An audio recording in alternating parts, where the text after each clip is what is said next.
Well, if you're like me, you probably spend way too much time looking for the right print. Now there's so many things out there every single day, so many new prints, and it's awesome, don't get me wrong. It kind of reminds me of the DIY joke that I could tell you the DIY joke, but it won't be finished until tomorrow. Not a great joke. It's easy to get lost in looking for something. Well, today we're going to jump into that. Where to go, how to search for things. Let's go.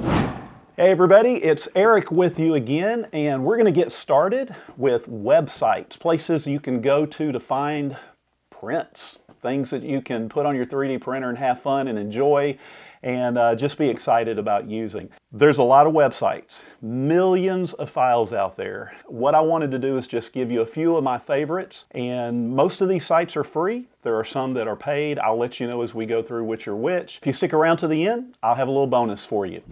Probably the first website most people come across when they get into 3D printing is going to be Thingiverse. It's probably the biggest, the oldest, most comprehensive website out there for STL files.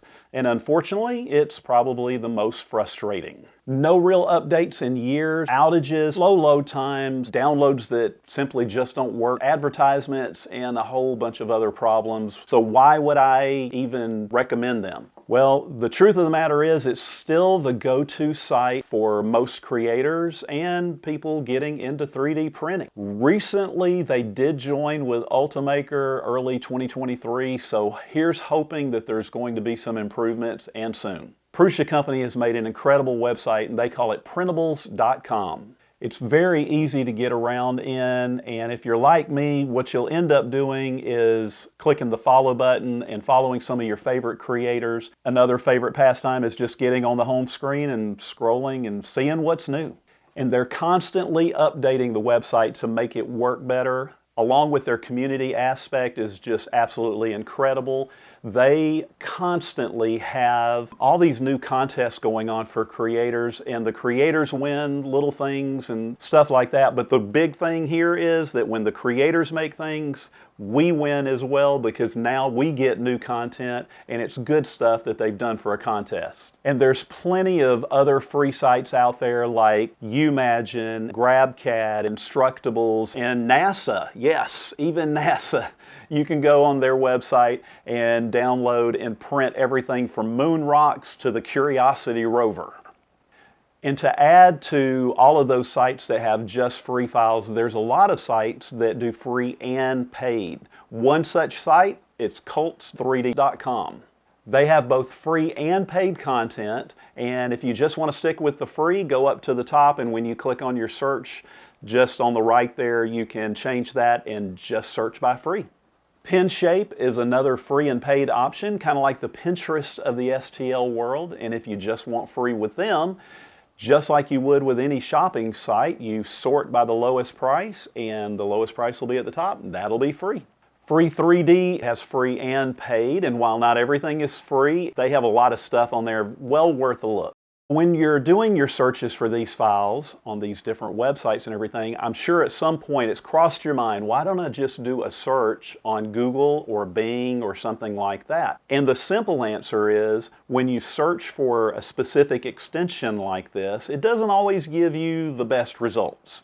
Fortunately, there are a number of websites that do this for you, and just search STL files. Which brings me to Thangs.com. This is my personal favorite and my go-to whenever I'm looking for something to print. They started in 2020 as a simple search engine, but they've really evolved into so much more, although they still do search as a major function. They have a lot of great add-ons that you can use as you're going through and searching, and a big part of that is the community aspect. They have a place called Workspace where you can literally put your print in there as you're trying to figure out how you want it to work, and other people that you invite can work on that with you, and you can all see it and collaborate. Another search engine that I find very useful, and if I don't find it on Thangs or one of the other sites, I go to Yeggi, Y-E-G-G-I. Similar to Things, they search all the databases on the different websites for STL files, and while they're kind of utilitarian looking, it's kind of refreshing sometimes to just see exactly what it is you're looking for. And speaking of utilitarian, STL Finder is another search engine you might want to check out. They seem to have taken their aesthetic from Google a little bit, at least on the homepage. But once you get into it, you'll see a page that's just laid out really nice. You'll see where the files came from. It'll show you how many search results they were able to find specifically for it. They'll show you a picture. They'll show you a description. There's a lot of information, and it's a really good place to go to find STL files. One last place or places that a lot of people actually miss, and I am guilty of this just like anybody else, is I forget about Patreon, subscription sites, Kickstarter, even Etsy. If you enjoy watching 3D video channels like this one on YouTube, there's a good chance your favorite creator has a Patreon site. And a lot of times they'll have STL files available through their Patreon. And having been paid for, they typically seem like they're a little bit better quality and a little bit better chance that everything's going to print out properly. So be sure to give that a look. And while Patreon is technically a subscription site, there are websites out there that are just subscription services. You've probably seen ads for them. I'll leave that to you to take a look at. What they do is very similar to like the Patreon, although they will constantly be adding new content. So check it out. And don't overlook places like Etsy. A lot of creators just don't want to go to the trouble of putting them on a Patreon or something like that. So you can find some really great files there. And Kickstarter is something that I wish I had looked at a long time ago and spent more time looking for STL files. They recently had a Kickstarter with a gaming table that's very modular, and you print out pieces and stick it together, and you can make it any size and configuration that you want. And I missed the Kickstarter, so looking at possibly getting that one sometime down the road, but don't neglect Kickstarter. I'll have links for all these websites down below, and I'll even include all of our website information as well as our socials so that you can communicate with us and interact with other people in this 3D printing world.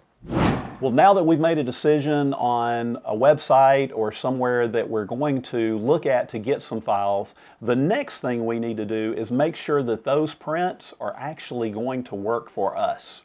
And what I want to do now is just give you a few tips that'll help you differentiate between the good, okay, and possibly even the bad. The first thing I want you to do on the website where you're looking at is look for pictures of your file. If all you see is a 3D render of what the STL should look like, be a little suspicious. Don't be suspicious, don't be suspicious. Which brings me to, read the notes for the model. A lot of times the designer will put not only the best print settings that they found for the print, but also what printer they actually used when they did that. And don't do what I've done more than a few times and skip over it or just don't even look at it. And along those lines, read the comments. Look for comments about how well the file printed. Look for things like whether the pieces fit together or something needed to be resized. Look for line heights and other settings and things like that. And while sometimes the designer may leave their best settings, just realize that those settings are for their 3D printer. And sometimes in the comments, somebody may have been really nice to you and left their best setting for a printer that you actually have, or one very similar. And if you don't see that and you're having an issue, if you figure it out, post yours back to the comment section so that you can help other people. And last, make sure that this file actually works for your type of printer. Sometimes they'll tell you that this file was actually made for an FDM or a filament printer. Sometimes you may see that it's made for an SLA or a resin printer. Well, hopefully I have helped you find just that right print. I know it's been a lot of information to absorb, so here's that bonus I promised you. I made you an infographic PDF with all this information boiled down into a quick reminder format that we're going to make freely available to you. The link will be down below with a lot more information, but that link will take you to our website. No email required. You can just click on it and it will download that PDF for you, and hopefully it'll be some great information that you can use. I'm Eric, and thanks again for joining me in the 3D Printing Zone.